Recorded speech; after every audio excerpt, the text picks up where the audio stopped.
Hey guys, welcome back to my YouTube channel. আজকে আমরা দেখাবো অটল পেনশন যোজনা শর্ট ফর্মে এপিওয়াই ফর্ম কিভাবে ফিল আপ করতে হয়।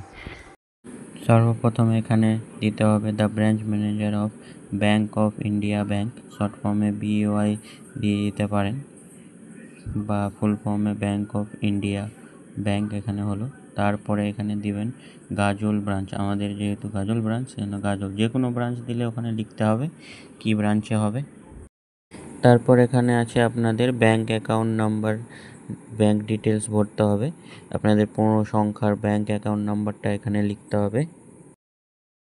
তারপর আছে ব্রাঞ্চ নেম, আপনি গাজলে জমা দিলে গাজল ব্রাঞ্চ, আমাদের যেহেতু গাজল ব্রাঞ্চ গাজল লিখলাম, আপনি মালদা লিখলে মালদা জমা দিবেন, মালদা লিখবেন। তারপর এখানে ব্যাঙ্ক নেম, যে ব্যাঙ্কে জমা দিচ্ছেন, ব্যাঙ্ক অফ ইন্ডিয়া, এটা সব ব্যাঙ্কেই হয়, এসবিআই হলে এসবিআই, পিএনবি হলে পিএনবি, ওখানকার ফর্ম নিয়ে ভরতে হবে। আমাদের ব্যাঙ্ক অফ ইন্ডিয়া লিখলাম।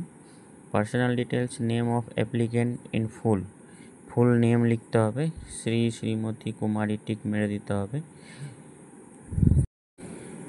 তারপর নিচে আছে ফুল নেম এখানে পুরো ক্যাপিটালে লিখে দিতে হবে ফুল নেম।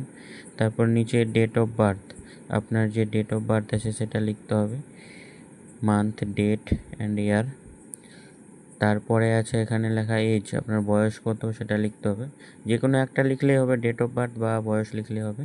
তারপরে মোবাইল নাম্বারটা লিখে দিতে হবে।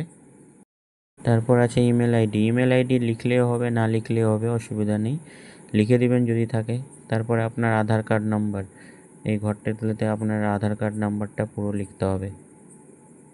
তারপর এখানে আছে ম্যারিড, ইয়েস অর নোতে টিক করে দিবেন, ম্যারিড হলে ম্যারিড, আনম্যারিড হলে আনম্যারিড। তারপরে নিচে আছে নেম অফ স্পাউস, মহিলা থাকে তো হাজব্যান্ডের নাম, এবং যদি ছেলে থাকে তো ওয়াইফের নাম এখানে লিখতে হবে। নেম অফ স্পাউস, তার আধার কার্ড নাম্বার, এটা লিখতেও পারেন বা নাও লিখতে পারেন, অসুবিধা নেই। পরে আছে নেম অফ নমিনি, আপনি যাকে নমিনি করবেন তার নাম এখানে লিখতে হবে, এবং তার আধার কার্ড এখানে অবশ্যই দিতে হবে।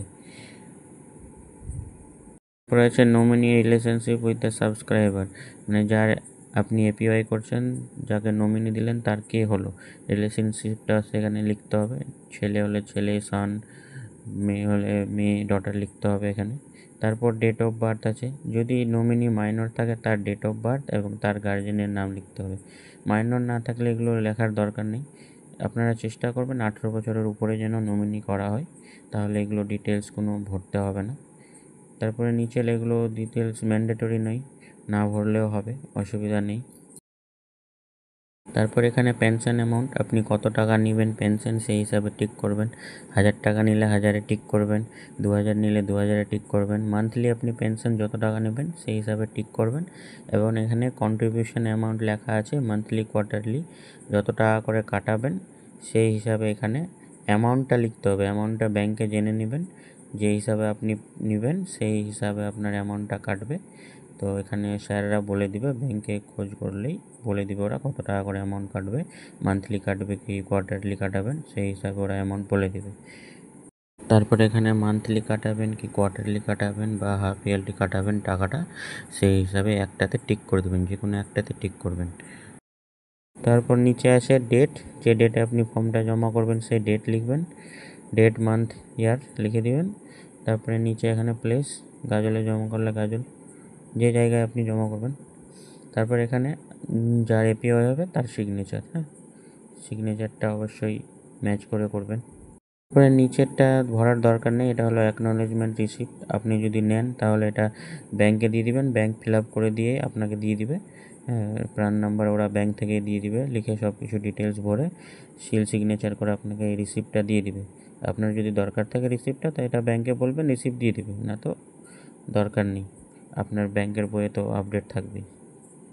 বাস এইটুকুই, ভিডিওটি ভালো লেগে থাকলে লাইক, শেয়ার ও সাবস্ক্রাইব অবশ্যই করে দিবেন।